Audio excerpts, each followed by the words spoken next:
Hey everybody, welcome to the Morning Devo with Bo O. It's good to have Paula and Casey already in the house today. And this Devo sponsored by Yerba. No, not really. But my wife picked some of these up, so I'm giving them a whirl. It's got that stevia in it instead of sugar, so that might be a little bit better for you for sure if you like those kind of bubbly drinks. But anyway, hey, welcome. My name's Bo Willette, and you're in the Devo with me today.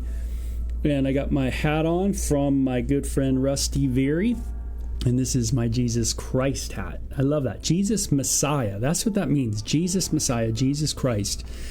Anyway, we're going to be in Job chapter 4 today. And by the way, this isn't lunchtime Devo. This is morning Devo. That's right. So I switched that up. Did you see that? See, lunchtime, morning. We're on morning. Yesterday, we actually did a lunchtime devotion in Job chapter 3. We're moving through the book of Job, and that's how I do my Devos, is actually through the Bible. And if you do it that way, you actually get through the Bible, and you're pretty blown away that you've actually moved through it, and most of our questions are answered as we simply just read. In Job, we got a backstory to all that's being said by Job and his three companions. So Job's kicking it in a very grieving way. He's been alone for a week. He's kind of isolated himself. His friends have met with him now after a week of him being in that place of isolation. Job has expressed his heart, and it was pretty heavy to hear, right? He didn't curse God for all the calamity that had happened to him, but he cursed the day he was born and talked about just the depths of the grief that he has gone through. And you see a lot of Hebrew poetry kind of flow in that chapter 3 section, by the way. It's kind of neat. And again, the Bible's written in different ways. There's different literary devices that are throughout the Bible, the collection of works that make up your Bible. And so you have to remember that. A lot of poetry is in the Bible, a lot of expression, and we love that, don't we? We love lyrics, we love expression, we love poetry, we love that kind of stuff. So, it's good to remember. Now, Casey says in the comment corner that she has a prayer request, and I want to definitely. I won't read the whole thing here, but just to know that when we're done with this Devo, we're definitely going to be praying. And so thank you for posting that. So you're definitely going to be in our prayers. So right after the Devo, I'm just going to hit some prayer time and lift up Casey's request. And yeah, if you have anything to pray for, just put it in the comment corner and I'll just be praying for it. Just take a break and, pray. And so that's what I'll do. I suggest that you guys all kind of join with me after the Devo to do some prayer. So chapter 4 of the book of Job. Okay, the time of grief is continuing. Job has said his thing. There's a backstory of God and Satan. Man, a lot going on in this world. A lot going on in the world we can't see. And so let's see what happens. So remember, he's got 3 buddies. Eliphaz, now, he has a response. So this is how it goes. Then Eliphaz the Temanite replied to Job, "Will you be patient and let me say a word?" Okay, first idea in the Devo is maybe I shouldn't respond this way to people that are in hardcore grief. Maybe when they blast off, maybe I'm not to respond in a way that's like Eliphaz, because look at what he does. He kind of says, "Will you be patient and let me say a word? Who could keep me from speaking out?" he really is eager to share. And it sounds like he's really chomping at the bit to get something out to Job. And so let's see what he says. But, my first thought is be patient, right? Love is patient. Love is patient. Let's be patient and just listen to people. Be quick to listen and be slow to speak. And if someone's upset with me, maybe, and they're, I don't know, they might be dealing with a lot of grief. Maybe they got a lot of hardship going on, whatever it is, but let me not just just start going off, right? Kind of responding back. They might be sharing from a lot of emotion. And when you know what it's like to share from a lot of emotion, don't you? Have you ever shared like a real hardcore thing and you're super sad about it, bummed about it, just grieving in your heart about it? You've been crying all night, you haven't slept, you're exhausted. Your sharing could be that kind of emotional sharing could be very overwhelming for people. We have to remember that. And so it says, in the past, you have encouraged many people. You have strengthened those who were weak. Your words have supported those who were falling. You encourage those with shaky knees. But now, when trouble strikes, you lose heart. You are terrified when it touches you. Doesn't your reverence for God give you confidence? Doesn't your life of integrity give you hope? Woo! Man! Eliphaz, however you want to pronounce his name, we can just say Eli for short. Good old Eli, man, what does he do? He just drops a heavy on Job. He says, hey man, you were an encourager. You're happy. You're the friendly guy. You're the guy who's always, encouraging. And you're like Kermit the Frog, man. You're out there saying hi to people all the time. Hello, hello, hello on your bike. And now look at you. Now you're sad. It's like now when trouble strikes, you lose heart. I mean, you are terrified when it touches you. Doesn't your reverence from God give you confidence? Don't you have a reverence for the Lord? I mean, doesn't that give you something? Doesn't that make you confident? Your reverence for the Lord? Doesn't your life of integrity give you hope? Don't you know that, your incredible life that you live, the integrity life, doesn't that give you hope? Are you lacking hope now because you're so grieved? Is that what you're doing? Where is your hope, Job? Why isn't your hope in God? Now, I want you to see something really interesting about this book. Eli, and I'm saying that for short, Eli and the rest of his crew, the other two, are going to have moments of sharing with Job. They seem right. It seems like what they're saying is right on. It seems like a lot of it is so scripturally, theologically, doctrinally, full of integrity. Right on. But we're going to see what happens at the end and what God thinks of it. And it is going to be shocking. It's, again, one of these books that you think it's going a certain way. And you kind of go, you listen to these guys talk and you go, man, yeah, that's right. Job, come on, man. Don't you trust the Lord? You're an encourager, man. God's been with you. You've walked an upright life. Doesn't that give you some confidence? Where's your hope in God, during this time? Why do you just sit and moan and cry? Like, God, don't you have faith? Don't you have hope? Where is all this, Job? Where is all this? That is a part of your life. And we think it's all right. And this is the crazy part of the book. And then at the end, we're going to see, oh, man, it's all wrong. And this is one of those mind blowers again in our mind that, there's a way that seems right to a human being, but the proverb is that in the end it leads to destruction. And in Job, we could say, well, in the end, it's just not what God wanted. It's not what God required of these three. And they aren't going to get a pat on the back from the Lord Almighty for the things they share. So that's just I want you to just remember that's how the end is going to be. I know I'm telling you the end, I'm giving you the end, but it's a big book. So I want to kind of reiterate that to you. But it all seems pretty good. You need a hope in the Lord. Hey, what's my hope like?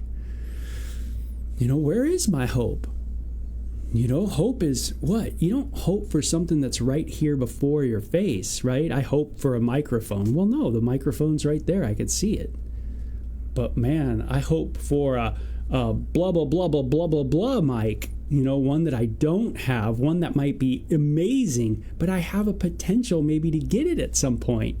I hope for that mic, it's maybe in my future. I'm pretty excited, that kind of idea, right? Where's Job's, the reality of God in Job's life at this moment? And where's the reality of God in our life? And that's the truth when it comes to just thinking about hope. Is that we want to have we want to have hope being active in our life, and meaning we want it to be real. We don't want it just to be some theory or some word, but really to have an impact on our heart. That we have a hope for our future in Christ, and if there's anything Jesus has given us, it's a future and a hope. Yeah. Absolutely. Kind of a joyful way of looking at the future, hope is, isn't it? So Eli here kind of rags on Job for not really tapping into the old hope, And it says, stop and think. Do the innocent die? When have the upright been destroyed? Hey, man, aren't those with integrity? Aren't they protected? Are those the ones that calamity strikes? Those that are those that have, are sinless? Those that are walking upright with God? Aren't those the ones that nothing happens to at all? My experience shows that those who plant trouble and cultivate evil will harvest the same. Oh, now, a popular notion, right? Hey, you reap what you sow, right? Isn't that biblical? You reap what you sow? Yeah, that is a biblical idea, right?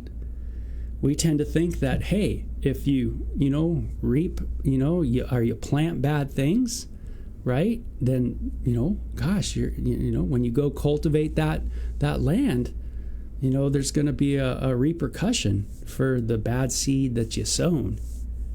But in God's economy, it's not always so cut and dry. It's not that you won't reap what you sow, for sure. That is a strong principle. There's no doubt about it. God cannot be mocked. Whatever a person sows, that he shall reap.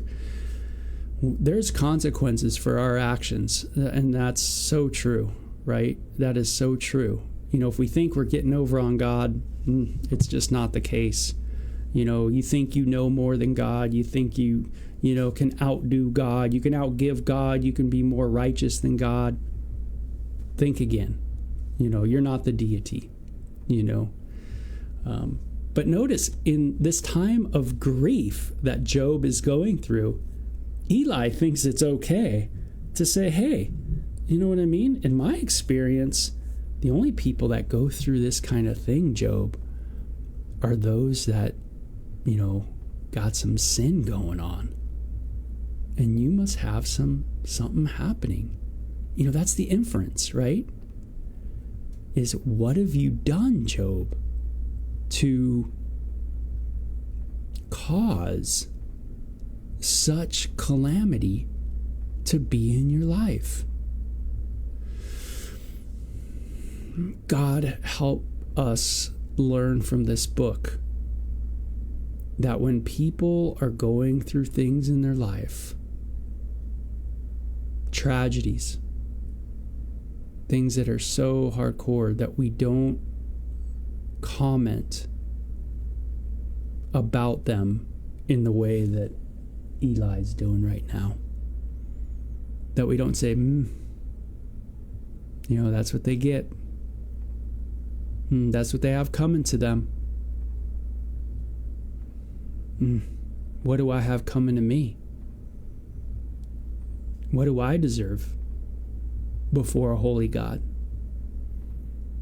See, no one living is righteous. The Psalms declare, reiterated in the book of Romans. And, when we come off on people like this, when we come down on people like this, hey, and we believe this principle that, if you live that life of integrity, nothing ever bad's going to happen to you. We're going to see that it fails. It fails with God. Now, we know this in the New Testament quite well. Jesus was perfect. The Son of God was perfect. No sin at all. And yet, did calamity come upon Jesus Christ? The answer is yes. And he's the perfect one. So we know that this way of thinking is wrong. It's not a good way of thinking. And it certainly can pierce someone's heart that's in grief. And that's something that we have to be very careful of. And so this book is vitally important. And so that we do not become self-righteous.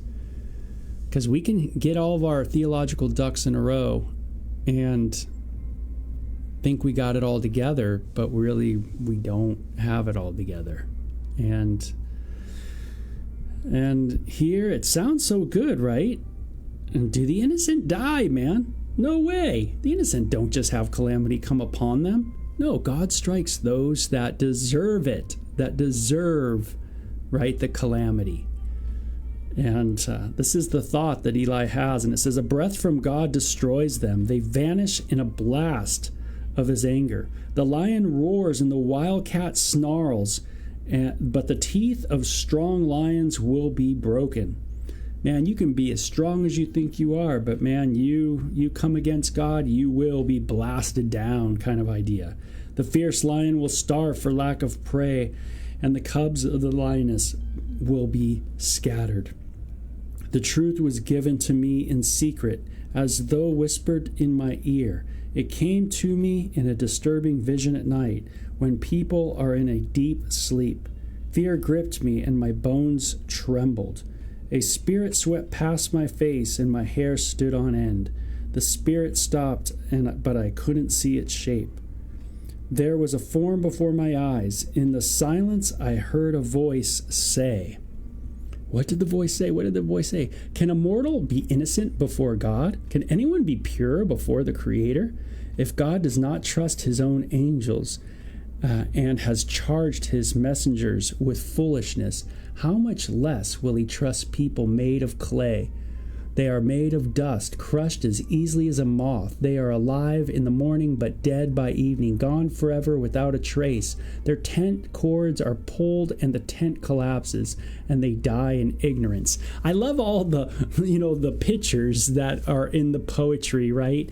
It's so elaborate. Lions and this and that. The strong get crushed, right? The strong tent that seems so burly, right, gets pulled, right? The poles get pulled from holding it, and it collapses, and the teeth of the lion get crushed, and all this stuff like that.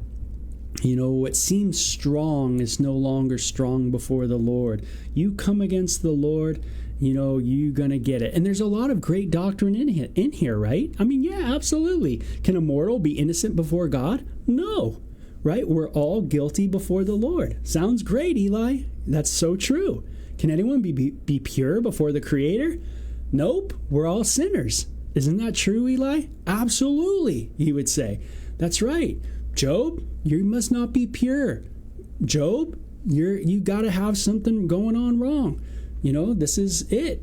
God's against you. You've come against the Creator. You're going to be wiped out like the strong lion. You were a person of integrity. Obviously, it's all come down. Your tent's fallen apart. It's all come crashing to the ground. I mean, hey, you've come against God, and God will win. That kind of idea. And isn't this the way we talk about people sometimes, right? God's going to crush you, man. God's coming back, and he's putting a little bit of some you-know-what on people. He's going to drop a bomb on everybody. But God's coming back, and he's going to smack people in the face, man. It's going to be intense, right? We sound like Eli sometimes.